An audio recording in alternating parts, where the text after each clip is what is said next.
Hello friend, online class में आपका पुनः स्वागत है। तो पिछले वीडियो में हमने क्या पढ़ा था, जो सेकेंड चैप्टर चल रहा है इसमें अर्थशास्त्र का, अर्थव्यवस्था के क्षेत्र। तो इसमें हम प्रथम पहले वीडियो में क्या किस बारे में पढ़े थे कि जो विभिन्न क्षेत्रक हैं, यानी कि जो प्राथमिक क्षेत्रक है, द्वितीयक क्षेत्रक है या तृतीयक क्षेत्रक है। तो उन क्षेत्र जैसे कि प्राथमिक क्षेत्र में कृषि से संबंधित क्षेत्रक आता है, कृषि से संबंधित जो काम धाम होते हैं वे प्राथमिक क्षेत्र में आते हैं।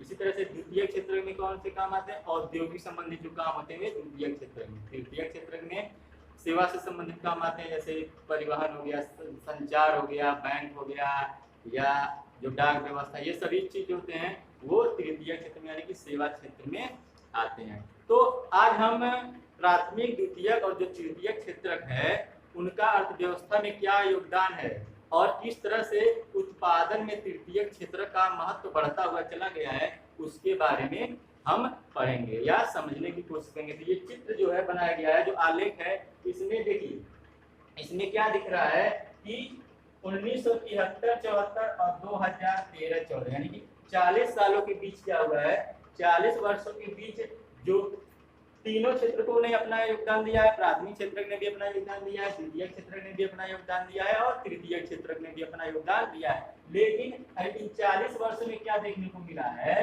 कि 40 वर्षों में जो तृतीय क्षेत्र है उसका जो महत्व है वो बढ़ता चला गया है। तृतीय क्षेत्र का क्या हुआ है, महत्व बढ़ता चला गया। यहाँ पे हम देख रहे हैं कि जो प्राथमिक क्षेत्र है कृषि से संबंधित वो ये है करोड़ में, ये क्या लिखा गया करोड़ में। जैसे कि ये इकाई, दाई, सैकड़ा, हजार, 10,000, 100, यानी कि ये 500 हजार है, ये 1 million, 1.5 million, 2 million, 2.5 million, 3 million, 3.5, 4, 5 million, 4.5 million, 5 million, 5.5 million, 6 million, ये करोड़। जैसे कि हम इसे कह सकते हैं 5 इकाई, दाई, सैकड़ा, हजार, 10,000, 5 लाख करोड़ का है या 500 हजार करोड़ का है। ये तो हम देख रहे हैं कि यहाँ पे प्राथमिक क्षेत्र का इतना हिस्सेदारी थी, लगभग हम कह सकते हैं कि 250 हजार। इसी तरह से इसका लगभग था 125 हजार या इसका था 1 या 1.5 लाख हजार, यानी कि इनका जो योगदान था बहुत ही कम था।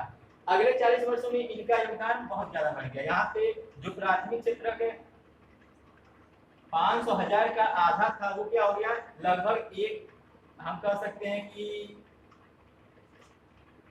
1 मिलियन के आसपास पहुंच गया। इसी तरह से द्वितीय क्षेत्र का भी महत्व बढ़ा, तृतीय क्षेत्र का, लेकिन इन सभी में हम क्या देख रहे हैं कि जो तृतीय क्षेत्र का महत्व है वो काफी ज्यादा बढ़ गया है। हम ये कह सकते हैं कि लगभग 2.5 मिलियन से कहां तक पहुंच गया, लगभग 5.5 मिलियन, यानी कि हम कह सकते हैं कि लगभग 3 मिलियन का जो हिस्सेदारी था वो किसका हो गया, तृतीय क्षेत्र का। जो महत्व बढ़ा है वो तृतीय क्षेत्र का बढ़ता चला गया। अब क्या वजह है कि तृतीय क्षेत्र का महत्व इतना बढ़ गया, यानी कि सेवा जो क्षेत्र है इसका महत्व इतना क्यों बढ़ गया, क्या वजह है? तो इसके बहुत से कारण हो सकते हैं। देखिए हर देश में पहला कारण क्या है, हम कुछ कारण जानने की कोशिश करेंगे। देखिए हर देश में क्या होता है, हर देश में जो मुख्य सेवा क्षेत्र सेवाएं होती है, जैसे कि शिक्षा से संबंधित या हम कह रहे हैं कि थाना, कचहरी, अस्पताल, ये सभी सेवाएं जो होती हैं, बैंकिंग, डाक व्यवस्था, परिवहन, भंडारण, ये सभी जो व्यवस्थाएं होती हैं ये उन देशों में पाई जाती हैं, क्योंकि ये क्या होता है, ये महत्वपूर्ण सेवा क्षेत्र होते हैं। ये क्या होते हैं, ये काफी महत्व के रखते हैं सेवा क्षेत्र में, इनका काफी ज्यादा महत्व होता है। और विकासशील देशों में क्या होता है कि इन सभी जितने भी सेवा क्षेत्र मैंने उदाहरण बताया, इन सभी की जिम्मेदारी सरकार के हाथों में होती है। तो इन कारणों से क्या होता है कि सेवा क्षेत्र का योगदान जो रहा है, जो महत्व रहा, वो बढ़ता चला गया है। दूसरा कारण क्या हो सकता है कि जैसे कि अगर कृषि एवं उद्योग, यानी कि जो प्राथमिक कारण कृषि है और उद्योग है द्वितीय कारण, द्वितीय प्राथमिक क्षेत्र कृषि है और उद्योग है द्वितीय क्षेत्र। तो जब कृषि क्षेत्र और द्वितीय क्षेत्र यानी कि कृषि एवं उद्योग के विकास से क्या होता है, परिवहन, व्यापार और भंडारण का विकास होता है। यानी कि अगर कृषि और उद्योग का विकास होगा तो उसके साथ साथ किसका विकास होगा, परिवहन का विकास होगा और भंडारण का विकास होगा और इसके साथ साथ व्यापार का विकास होगा। इसका मतलब ये है कि अगर प्राथमिक और द्वितीय क्षेत्रों का विकास हो रहा है तो ये कन्फर्म है कि तृतीय क्षेत्र का विकास होगा। तो प्राथमिक और द्वितीय क्षेत्र का विकास होता रहा और उसके परिणाम स्वरूप तृतीय क्षेत्र का विकास हुआ। तीसरा कारण क्या हो सकता है कि देखिए जैसे जैसे लोगों की आय बढ़ती है जैसे जैसे लोगों की आय बढ़ती है उसके साथ साथ लोगों की इच्छाएं भी बढ़ जाती हैं। जैसे जैसे आय बढ़ेगी लोग अन्य सेवाओं की मांग करने लगते हैं। अब अन्य सेवाओं में जैसे रेस्टोरेंट खोलना, प्राथमिक रेस्टोरेंट, या हम कहना कि निजी स्कूल, निजी संस्थाएं, निजी अस्पताल और पर्यटन, तो इन क्षेत्रों में शॉपिंग मॉल, इन क्षेत्रों की लोग क्या करते हैं, मांग करना शुरू कर देते हैं। और ये हम अक्सर अपने आसपास के शहरों में देखते होंगे कि उन क्षेत्रों में इस प्रकार के जो सेवाएं हैं वो शुरुआत हो जाती हैं। चाहे शिक्षा विभाग की बात कर लें या स्वास्थ्य विभाग की बात करें, स्वास्थ्य सेवाएं, ये सब शॉपिंग मॉल, ये सब क्या होते हैं, खुलना चालू होता है जैसे जैसे उन लोगों की आय बढ़ती है। तो इन सभी कारणों से क्या हुआ है कि ये जो थर्ड तृतीय क्षेत्र है उसका विकास काफी अधिक मात्रा में हुआ है। इसके कारण, इसके विकास के कारण कौन है, प्राथमिक और द्वितीयक कारण इसके विकास के कारण। अब देखिए, लेकिन ये सभी तो कारण है, लेकिन इसमें एक बात गौर करने की है कि तृतीय क्षेत्र का विकास तो हो रहा है, यानी कि सेवा क्षेत्र का विकास तो हो रहा है, लेकिन सभी जो सेवा क्षेत्र हैं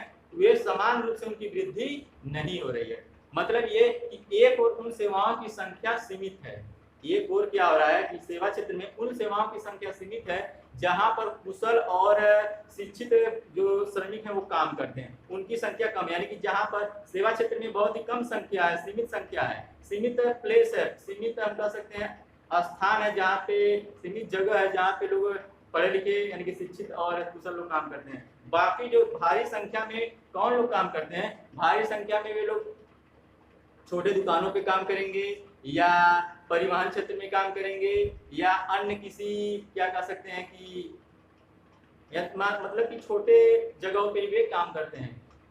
ज्यादा जनसंख्या जो होती है वे किसमें काम करती है, सेवा क्षेत्र में जो ज्यादा जनसंख्या होती है वो किसमें काम करती है, या तो परिवहन क्षेत्र में काम करेंगे, या तो मरम्मत के कार्य में काम करेंगे, या तो छोटे दुकानों पे वे काम करते हैं। और उसमें से बहुत कम जनसंख्या होती है जो अच्छे प्लेस पे काम करती है, अच्छे जगह पे काम करती है, जो शिक्षित होते हैं या जो कुशल होते हैं, उनकी संख्या बहुत ही कम है। यानी कि ज्यादातर लोग कौन से काम करते हैं, परिवहन के काम करते हैं, मरम्मत के काम करते हैं, छोटे दुकानों में काम करते हैं। अब उनकी आय, इसमें से काम करने से उनकी आय बहुत ही कम होती है, वे इसलिए वहां पे काम कर रहे होते हैं क्योंकि उनके पास दूसरा कोई काम नहीं होता है, इसलिए वे छोटे मोटे काम करते हैं। सेवा क्षेत्र की बात मैं कर रहा हूँ कि छोटे मोटे काम, सेवा क्षेत्र मतलब जो परिवहन हो गया, मरम्मत के काम हो गया, यहाँ छोटे दुकानों पे लोग काम करते हैं। ऐसा इसलिए होता है क्योंकि उनके पास दूसरा काम नहीं होता, तो वो तब उस काम से उनकी आय इतनी नहीं होती कि वो उस आवश्यकताओं को पूरा कर सके, लेकिन क्योंकि उनके पास अन्य सेवाएं, अन्य काम नहीं होता है तो वे जबरदस्ती उस काम को करते हैं। इस प्रकार से हम कह सकते हैं कि सेवा क्षेत्र में पूरा सेवा क्षेत्र का विकास नहीं हो रहा है, कुछ क्षेत्रों का ही विकास हो रहा है, उसमें भी सेवा क्षेत्र में सीमित क्षेत्रों का ही विकास हो रहा है, पूरे हर क्षेत्र के बारे में कहने तो उसका विकास नहीं हो रहा है। जैसे कि पेंटर हो गए लोग, और पेंटर जो काम करते हैं मशीनों पे, जो काम मशीनों पे बनाने वाले प्लम्बर होते हैं, वे सब भी उनका विकास उतना ज़्यादा नहीं होता है। जबकि कुछ जो पढ़े लिखे शिक्षित लोग होते हैं वे जो काम कर रहे होते हैं उनका जो विकास होता है वो ज़्यादा होता है। तो हम क्या कर सकते हैं कि सेवा क्षेत्र का विकास तो हो रहा है लेकिन पूर्ण रूप से इसका विकास नहीं हो रहा है। अब अगला जो पॉइंट है इसमें हम ये जानने की कोशिश करेंगे कि अधिकांश लोग कहाँ नियोजित होते हैं। तो इसके लिए मैं पहले आपको एक चित्र, एक इसी तरह का आलेख बना लूं, उसके बाद मैं समझाने की कोशिश करता हूँ। अधिकांश लोग जो हैं वो कहाँ नियोजित होते हैं।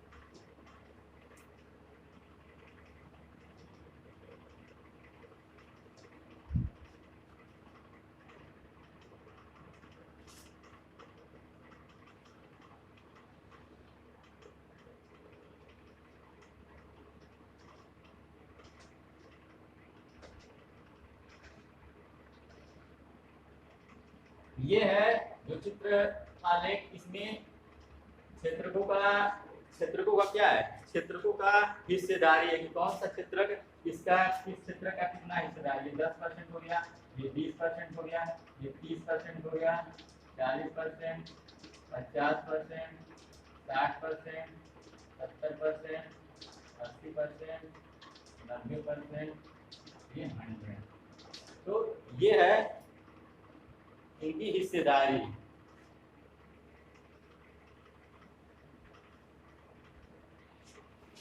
वेट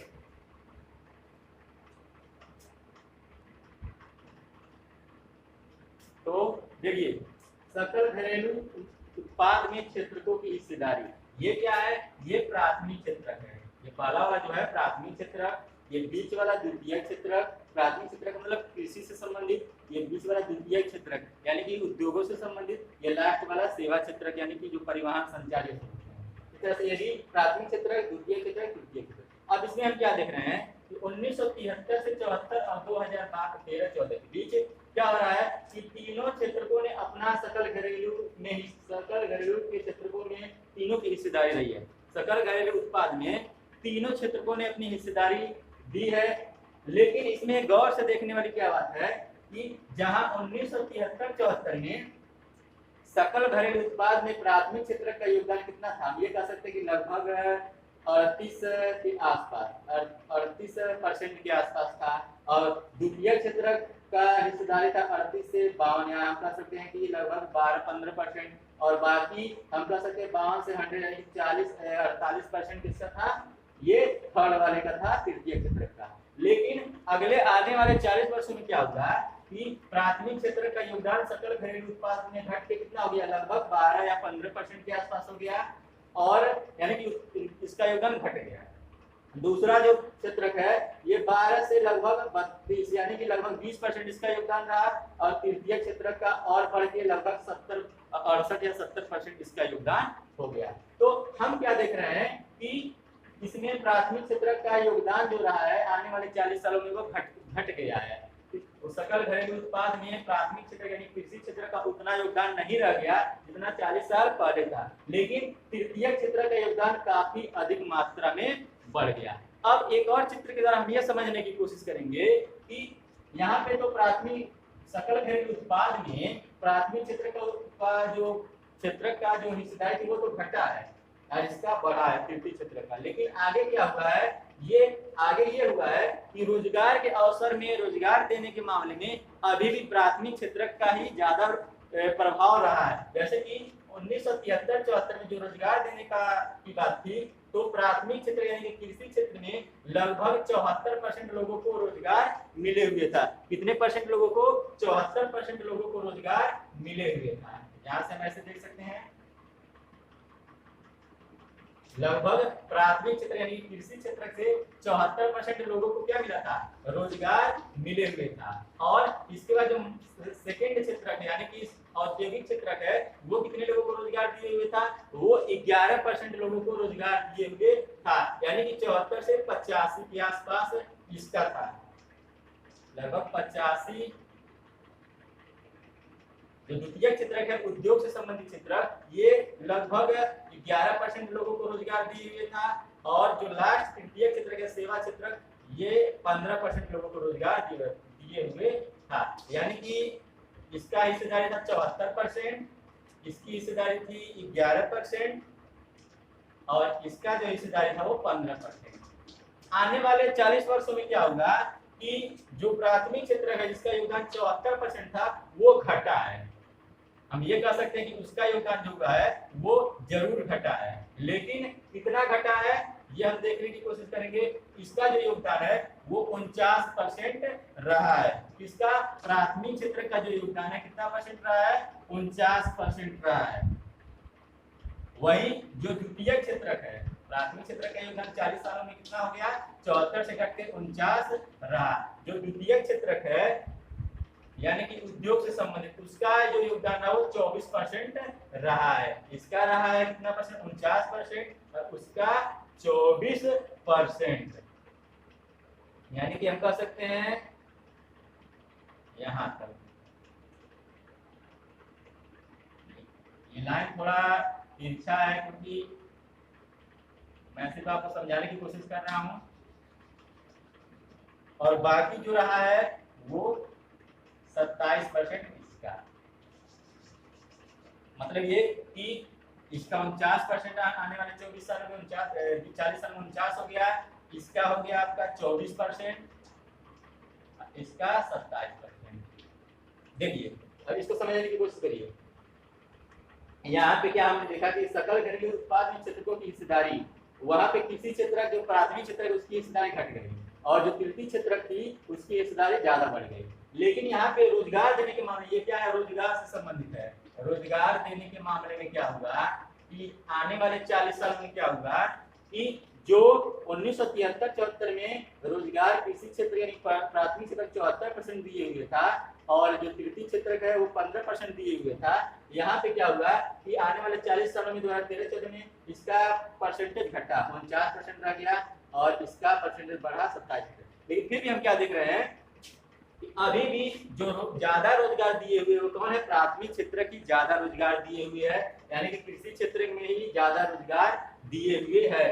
क्यों, ऐसा क्यों हुआ कि यहाँ पे इनकी संख्या बढ़ गई, इनकी संख्या घट गई, लेकिन अभी भी यहाँ पे प्राथमिक क्षेत्र की संख्या ज्यादा है, यहाँ पे ज्यादा लोग रोजगार करते हैं 49% लोग, और तृतीय क्षेत्र में सेवा क्षेत्र में 27% की रोजगार करते हैं। यहाँ तक कि जो औद्योगिक क्षेत्र है द्वितीय क्षेत्र इसमें भी 24% के लोग रोजगार करते हैं। ऐसा क्यों हुआ, क्योंकि 49% लोग इसमें रोजगार इसलिए करते हैं, ज्यादा लोग रोजगार इसमें इसलिए करते हैं क्योंकि इन दोनों क्षेत्रों में रोजगार का सृजन नहीं हुआ, दूसरे नए रोजगार स्थापित नहीं हुए, दूसरे नए रोजगार के अवसर उपलब्ध नहीं हुए। इसलिए क्या किया गया, इसलिए ज्यादातर लोग कहाँ पे, कृषि क्षेत्र में ही रह गए। अब देखिए ऐसा क्यों हुआ, अब इस अवधि में क्या हुआ, इस अवधि में इन 40 वर्षों की अवधि में हम अगर देखें तो वस्तुओं के औद्योगिक उत्पादन में 3 गुना से ज्यादा की वृद्धि हुई।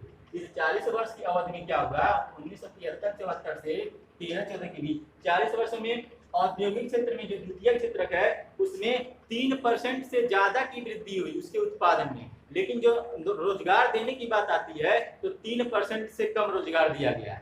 द्वितीय क्षेत्र में क्या हुआ, औद्योगिक उत्पादन में 3% से ज्यादा वस्तुओं का निर्माण हुआ, औद्योगिक वस्तुओं का निर्माण हुआ, लेकिन 3 गुना हम कह सकते हैं, 3 गुना से ज्यादा। लेकिन जो रोजगार देने की बात आई तो 3 गुना से कम रोजगार दिया गया। और वही हाल तृतीय क्षेत्र का भी रहा कि जो उत्पादन हुआ तृतीय क्षेत्र में, सेवा क्षेत्र में, वो 14% यानी 14 गुना, तृतीय क्षेत्र में 14 गुना उत्पादन बढ़ गया। लेकिन रोजगार देने की बात आई तो वह 5% से भी कम, 5 गुना से भी कम रोजगार दिया गया इसके द्वारा।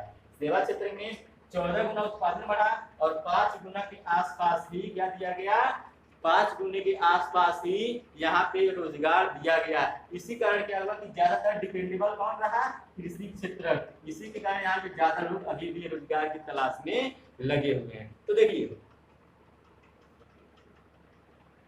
अब परिणाम का क्या हुआ, देश में आधे से अधिक कृषि क्षेत्र में लगे हुए हैं।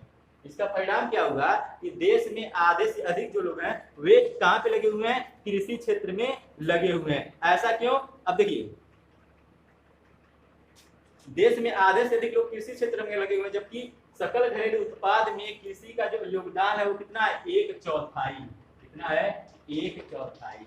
सकल घरेलू उत्पाद में कृषि का जो योगदान है वो 1/4 है, जबकि आधे के आसपास 49% दिखाई दे रहा है ना, आधे लोग पूरी जनसंख्या के आधे लोग कृषि क्षेत्र पे निर्भर हैं, यही पे रोजगार करते हैं। जबकि सकल घरेलू उत्पाद में इसका योगदान सिर्फ कितना है, 1/4 यानी हम कह सकते हैं लगभग 25%। जबकि ये द्वितीय और तृतीय क्षेत्र के औद्योगिक और सेवा क्षेत्र उसका योगदान कितना है, 4/5 भाग, यानी कि हम कह सकते हैं 80% लोग, 80% योगदान देता है द्वितीय और तृतीय क्षेत्र किसमें, सकल घरेलू उत्पाद में। जबकि इसमें जो रोजगार लगने वालों की संख्या है वो आधे से भी कम है। इसी क्षेत्र में आधे से अधिक लोग रोजगार करते हैं, लेकिन उसका सकल घरेलू उत्पाद में सिर्फ 1/4 भाग है।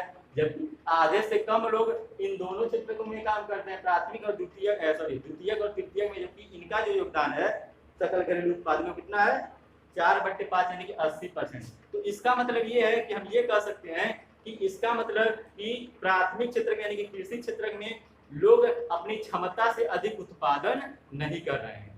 लोग क्या, कृषि क्षेत्र में लोग अपनी क्षमता से अधिक उत्पादन नहीं कर रहे हैं। इसका मतलब क्या है, इसका अर्थ ये होता है कि कृषि में आवश्यकता से अधिक लोग लगे हुए हैं, कृषि कार्य में आवश्यकता से अधिक लोग लगे हुए हैं। और अगर इनमें से बहुत सारे कुछ लोगों को कृषि से निकाल दिया जाए भी, कुछ लोगों को कृषि क्षेत्र में, क्या मैं कह रहा हूँ कि आधे से अधिक बहुत सारे लोग लगे हुए हैं आवश्यकता से अधिक, और अगर इनमें से कुछ लोगों को निकाल दिया जाए तो उत्पादन में कोई ज्यादा असर नहीं पड़ेगा। कृषि क्षेत्र में से कुछ लोगों को निकाल दिया जाए, उत्पादन में ज्यादा असर नहीं पड़ेगा। और यही क्या कहलाता है, यही अल्प बेरोजगारी कहलाता है। इसी को क्या कहा जाएगा कि लगे तो बहुत सारे लोग हैं, आवश्यकता से अधिक लोग लगे हुए हैं, लेकिन अगर उनमें से कुछ को निकाल भी दिया जाए तो ज्यादा प्रभाव नहीं पड़ेगा। तो इसी को क्या कहा जाता है, इसी को अल्प बेरोजगारी कहा जाता है। अब हम उदाहरण से समझने की कोशिश करेंगे। देखिए, मान लीजिए कि कोई किसान, एक किसान है, मान लीजिए एक किसान है मोहन। कौन है, एक मोहन किसान है। इसके पास 2 हेक्टेयर सिंचित भूमि है। इसके पास क्या है, 2 हेक्टेयर असिंचित भूमि है। और ये वर्षा के लिए किस पर निर्भर, ये सिंचाई के लिए वर्षा पर निर्भर करता है। अब देखिए, इसके घर 5 लोग हैं और पांचों लोग, अब ये कौन सी फसल उगाता है, अरहर और ज्वार की फसल उगाता है। अब इसके घर 5 लोग हैं, पांचों लोग अपने खेतों में काम करते हैं, यानी कि पांचों लोग काम में लगे हुए हैं, कोई बेगारी नहीं करते, कोई मतलब बेकार नहीं है, सभी लोग पांचों लोग काम करते हैं। अब पांचों लोग तो काम करते हैं, ऐसा इसलिए क्योंकि उनके पास दूसरा कोई काम है नहीं, इसलिए वो पांचों लोग ही काम करते हैं। अब ये होता है कि दिखाई देता है कि पांचों लोग काम कर रहे हैं, दिखाई क्या दे रहा है, दिखाई दे रहा है कि पांचों लोग काम कर रहे हैं, लेकिन उनका जो काम है वो क्या है, उनका जो काम है वो हम कह सकते हैं कि उनका श्रम जो प्रयास है वो विभाजित है। उनके काम का जो श्रम प्रयास है वो क्या है, विभाजित है। मतलब कि काम तो कर रहे हैं, वो तो दिखाई दे रहा है, लेकिन वो क्या कर रहे हैं, वो काम तो कर रहे हैं, लेकिन वो अपनी क्षमता के अनुसार काम नहीं कर रहे हैं। क्योंकि ज्यादा, अब एक खेत है, 2 एकड़ खेत है, उसमें 5 लोग ज्यादा हो गए, तो काम तो कर रहे हैं, दिखाई दे रहा है वे काम कर रहे हैं, बेकार नहीं है, लेकिन वे अपनी क्षमता के अनुसार काम नहीं कर रहे हैं, क्षमता के अनुसार उत्पादन नहीं कर रहे हैं। इसी को हम क्या कहते हैं, इसी को हम अल्प बेरोजगारी या छिपी हुई बेरोजगारी कहा जाता है। यानी कि जब लोग जिन प्रत्यक्ष रूप से वो काम कर रहे होते हैं, लेकिन वो क्षमता के अनुसार काम नहीं कर रहे थे। 5 लोग प्रत्यक्ष रूप से हम देखेंगे तो वो काम कर रहे हैं अपने खेतों में, लेकिन वे क्षमता के अनुसार काम नहीं कर रहे हैं, यानी कि जितना उत्पादन क्षमता के अनुसार जितना उत्पादन करना चाहिए उतना उत्पादन कर नहीं रहे हैं। इसी को क्या कहा जाता है, छिपी हुई बेरोजगारी या अल्प बेरोजगारी कहा जाता है। अब मान लेते हैं आगे के उदाहरण की, मान लेते हैं कि कोई भूस्वामी है, यानी कि किसका बहुत ज्यादा खेत है। अब वो क्या करता है कि इनमें से इनके परिवार के जो 5 लोग, मोहन के परिवार में जो 5 लोग हैं, उनमें से 2 लोगों को भाड़े पे अपने जमीन पे काम कराने के लिए ले जाता है। कौन, भूस्वामी, यानी कि जिसके पास बहुत ज्यादा खेत है।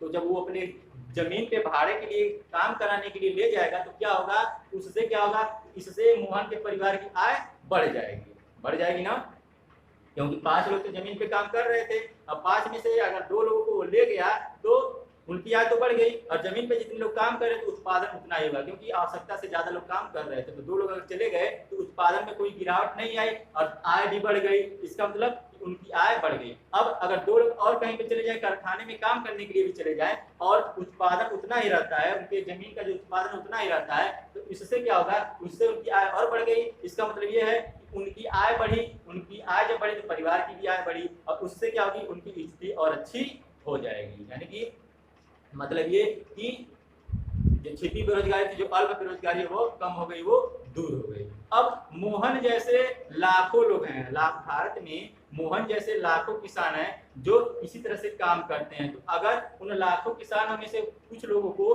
खेती से निकाल के, यानी कि कृषि कार्य जो करते हैं उनसे निकाल के हटा दिया जाए और दूसरा कोई रोजगार दिया जाए, तो उससे क्या होगा, उनका उत्पादन तो वही रहेगा जो पहले था। क्योंकि मैं ये बता रहा हूँ कि अगर किसी खेत में 1 एकड़ खेत, उसमें 10 लोग काम कर रहे हैं, 2 को निकाल दिया तो 8 लोग भी उतना उत्पादन कर लेंगे, तो उत्पादन तो उनका उतना ही होगा। अगर 1-2 लोग निकल जाएंगे हर परिवार से, तो उत्पादन तो लाखों परिवार हैं, अगर लाखों परिवार में से 1-2 लोग 4 लोग निकल जाते हैं तो उत्पादन तो उतना ही होगा, अलग से आय प्राप्त हो जाएगी। उससे क्या होगा, उनके परिवार की भी आय होगी, और उससे परिवार की भी आय होगी, और उनके परिवार की आय के साथ साथ क्या होगा कि परिवार की भी आय बढ़ेगी और उनसे उनकी स्थिति भी क्या होगी, अच्छी हो जाएगी। अब देखिए, अब जो अल्प बेरोजगारी है, ये जो अल्प बेरोजगारी होती है, जो छिपी बेरोजगारी, वो हम ये नहीं कह सकते कि सिर्फ कृषि क्षेत्र में पाई जाती है।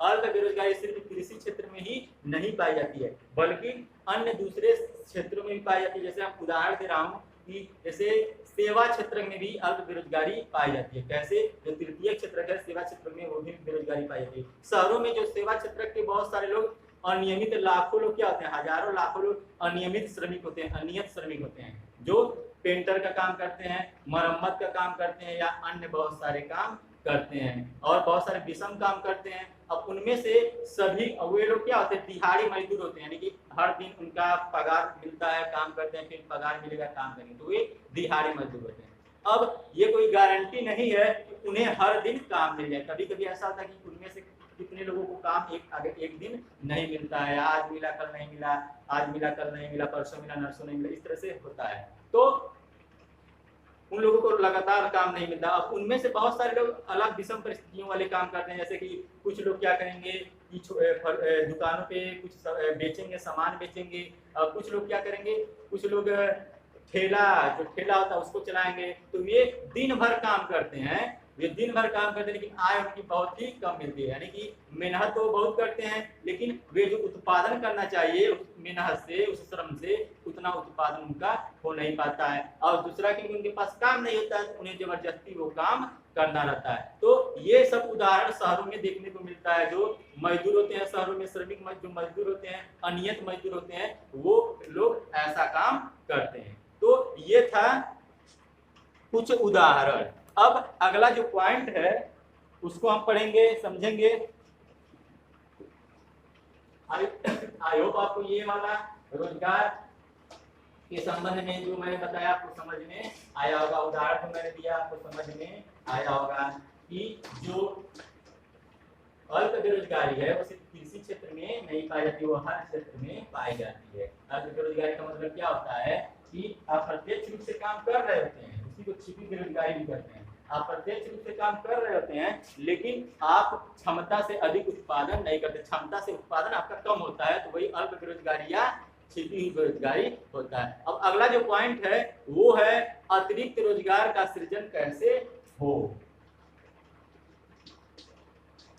अतिरिक्त रोजगार का सृजन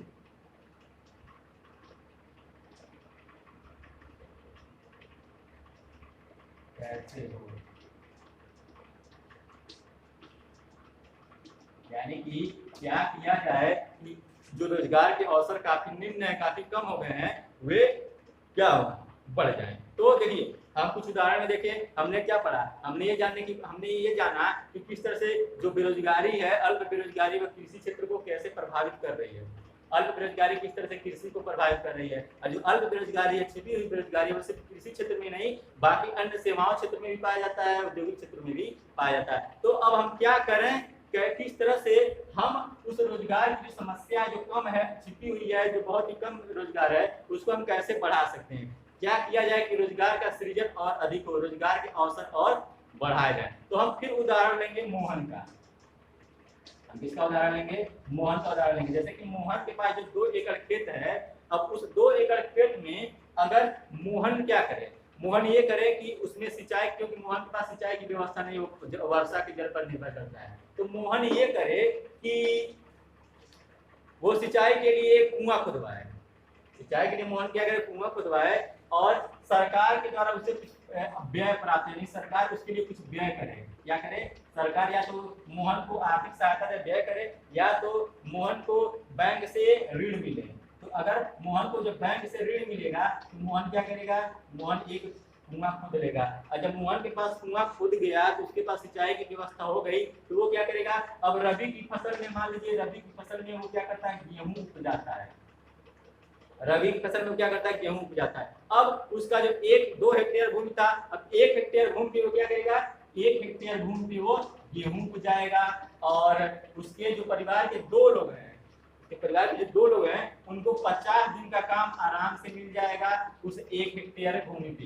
कितने दिन का काम मिल जाएगा, 2 लोगों को 50 दिन का काम उस भूमि पे मिल जाएगा। क्यों, क्योंकि वो खेत को, गेहूं को बोएंगे, फिर उसमें पानी चलाएंगे, फिर उसकी उर्वरक डालेंगे, फिर उसका देख रेख करेंगे, कटाई करेंगे। तो मान लेते हैं उनको 2 लोगों को 50 दिन का काम मिल जाता है। तो अब इससे क्या होगा कि मोहन के परिवार के 2 लोगों को अपने ही खेत में, अपने ही जमीन पे 50 दिन का काम मिल गया ना।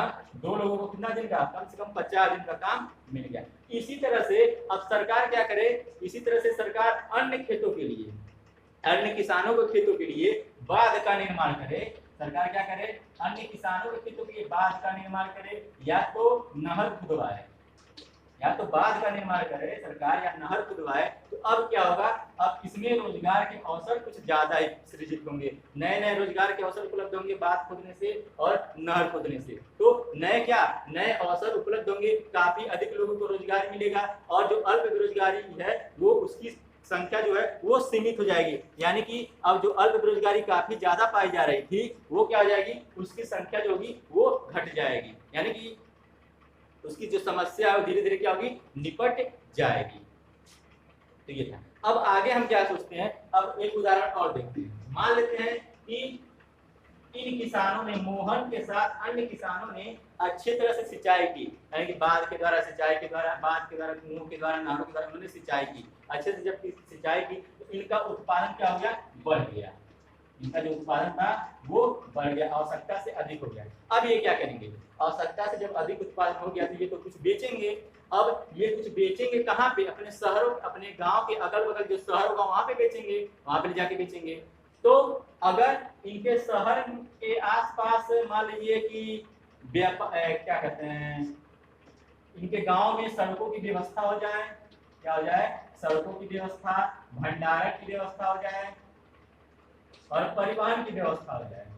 सरकार के द्वारा सरकार कुछ निवेश करे इनके लिए, सड़कों की व्यवस्था करे, भंडारण की व्यवस्था करे और परिवहन की व्यवस्था करे, जिससे क्या हो, इनके गांव तक ट्रक, छोटे जो ट्रक होते हैं इनके गांव तक आसानी से पहुंच जाए। तब क्या होगा, तब ये होगा कि ये अपने गेहूं को या अन्य सामानों को, अन्य उत्पादों को आसानी से शहरों में ले जाकर बेच सकते हैं कि नहीं। जब ट्रक इनके गांव तक पहुंच जाएगा, सड़क के द्वारा, सड़क का निर्माण हो गया, भंडारण की व्यवस्था हो गई, परिवहन की व्यवस्था हो गई और ट्रक इनके घर तक पहुंच जा रहा है, तो ये क्या करेंगे, ट्रकों के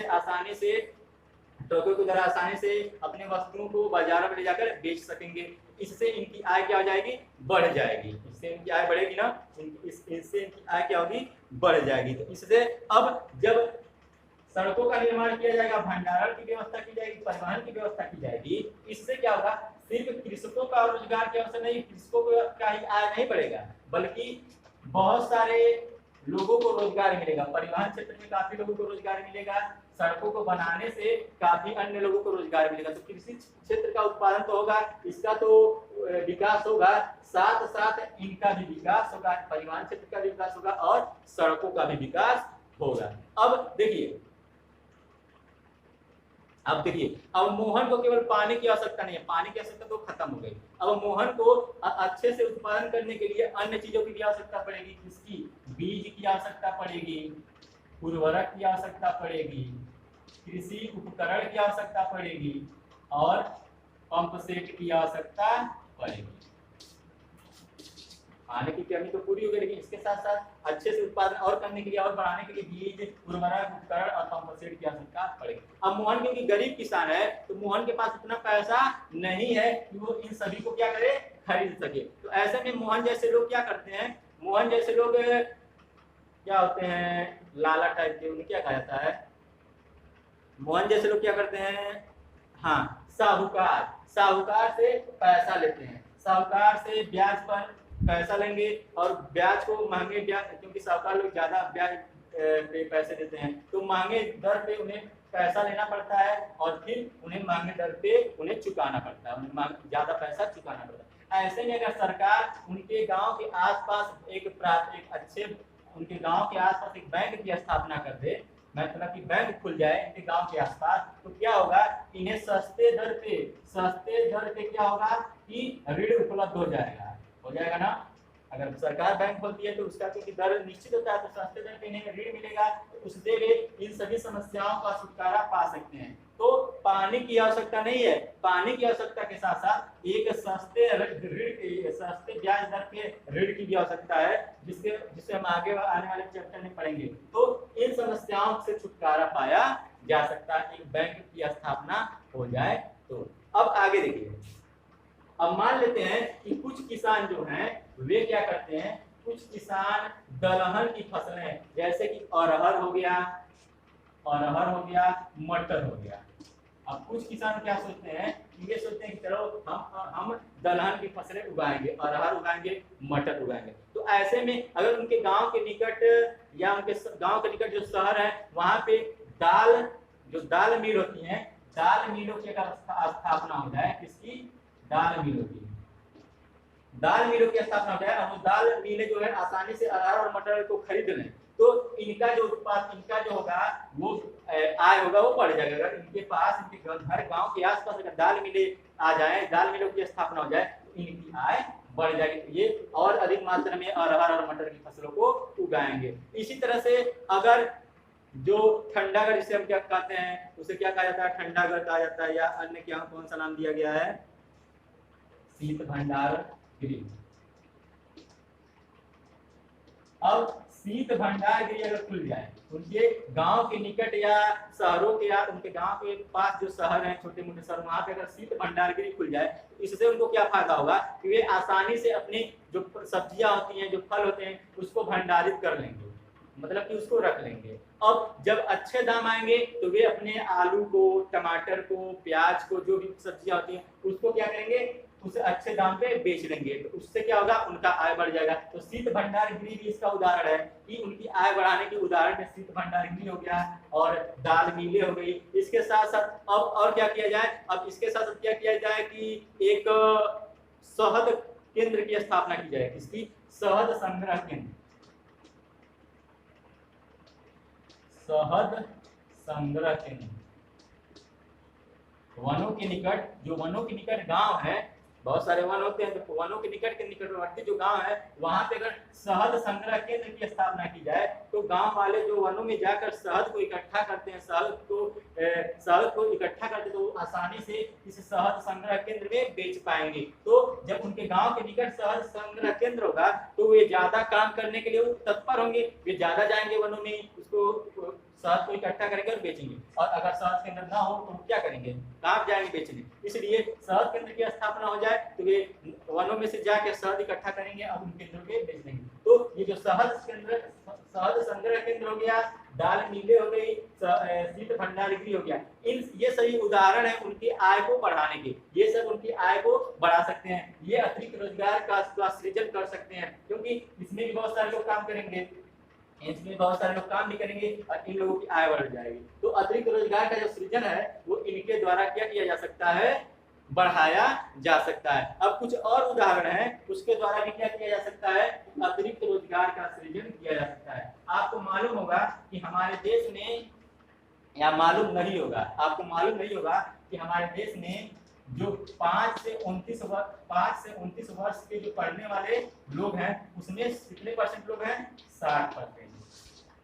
हमारे देश में आपको मालूम नहीं होगा कि हमारे देश में 5 से 29 वर्ष के जो पढ़ने वाले लोग हैं, उसमें 60% लोग हैं, जिसमें से 51% लोग कहाँ? 51% लोग पढ़ने जाते हैं। 51% जो स्टूडेंट है वो पढ़ने जाते हैं, बाकी जो 9% स्टूडेंट हैं वे पढ़ने नहीं जाते हैं। तो वे क्या करते होंगे? या तो वे घर पे रहते होंगे, या तो वे बाल मजदूर के रूप में काम करते होंगे। ऐसे में अगर ये 9% लोग भी पढ़ने जाएं, अगर ये 9% लोग भी पढ़ने जाए तो क्या होगा?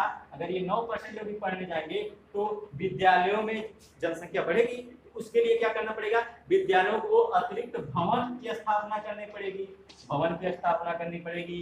अतिरिक्त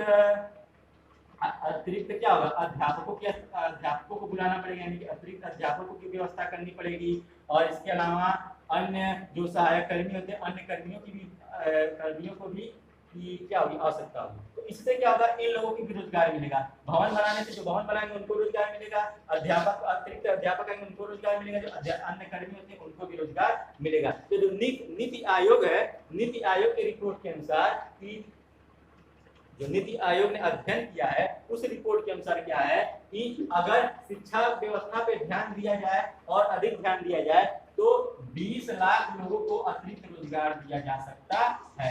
शिक्षा क्षेत्र का विकास किया जाए तो 20 लाख लोगों को अधिक रोजगार दिया जाए और अधिक लोगों को रोजगार दिया जा सकता है। इसके अलावा अगर गांव में भी, आप हम सभी को मालूम है, गांव में जो स्वास्थ्य विभाग है, स्वास्थ्य संबंधी जो समस्याएं हो आप सब किसी से छिपी नहीं है, गांव में स्वास्थ्य का विकास नहीं हो पाया। तो अगर स्वास्थ्य विभाग पे ध्यान दिया जाए, गांव में भी स्वास्थ्य विभाग पे ध्यान दिया जाए, क्या होगा? उससे डॉक्टरों का चुनाव करना पड़ेगा, यानी कि डॉक्टरों की आवश्यकता होगी, और उसके साथ साथ जो अन्य स्टाफ होते हैं, जो नर्सें होती हैं, अन्य स्टाफ, उनको भी मतलब अतिरिक्त रोजगार मिलेगा। तो गांव में अगर हम स्वास्थ्य विभाग का विकास करेंगे, उससे अतिरिक्त डॉक्टरों को रोजगार मिलेगा, बहुत सारे जो स्टाफ होते हैं उससे संबंधित उनको भी रोजगार मिलेगा। तो गांव में या स्कूल खोलने से हर जगह पे स्कूल खोला जाए, यानी कि अगर सभी बच्चे स्कूल जाएं तो सभी बच्चे स्कूल जाने लगे तो काफी ज्यादा लोगों को रोजगार मिलेगा। गांव में भी विकास किया जाए स्वास्थ्य का, तो उससे भी काफी लोगों को रोजगार मिलेगा। अब देखिए, जो प्रत्येक राज्य है, प्रत्येक राज्य या प्रदेश वहां के निवासियों की आय और निवासियों की आय के साथ साथ क्या कर सकते हैं, रोजगार को वृद्धि कर सकते हैं।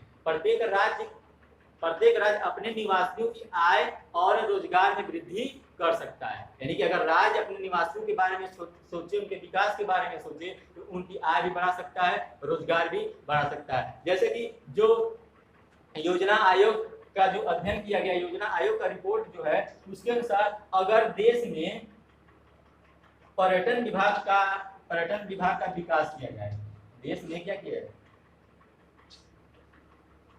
पर्यटन विभाग का अगर विकास किया जाए तो प्रतिवर्ष क्या किया जा सकता है, प्रतिवर्ष 35 लाख लोगों को रोजगार दिया जा सकता है। अगर पर्यटन विभाग का विकास हो, पर्यटन विभाग का विकास अगर सरकार करती है तो हर वर्ष लगभग 35 लाख लोगों को रोजगार दिया जा सकता है। तो देश में काफी ज्यादा संख्या में रोजगार पड़े हुए हैं, सिर्फ सरकार को ध्यान देना है कि कहां से रोजगार का सृजन किया जा सकता है। जैसा कि मैंने आपको कुछ पॉइंट बताया कि कैसे कैसे किन किन क्षेत्रों में रोजगार का सृजन किया जा सकता है। अब देखिए, इन सुझावों, जितने भी सुझाव दिया गया है, इन सुझावों को अमल में लाना इतना आसान नहीं है। तुरंत हम कहना है कि इसको अमल में लाया जाए तो वो आसान नहीं, इसको अमल में लाने में काफी लंबा समय लगेगा। तो जो ऐसा कौन सा उपाय जिससे तुरंत रोजगार दिया जा सकता है, इसके लिए सरकार ने क्या किया, 625 जिलों में काम का अधिकार की शुरुआत की। इसको ध्यान में रखते हुए सरकार ने क्या किया, 625 जिलों में काम का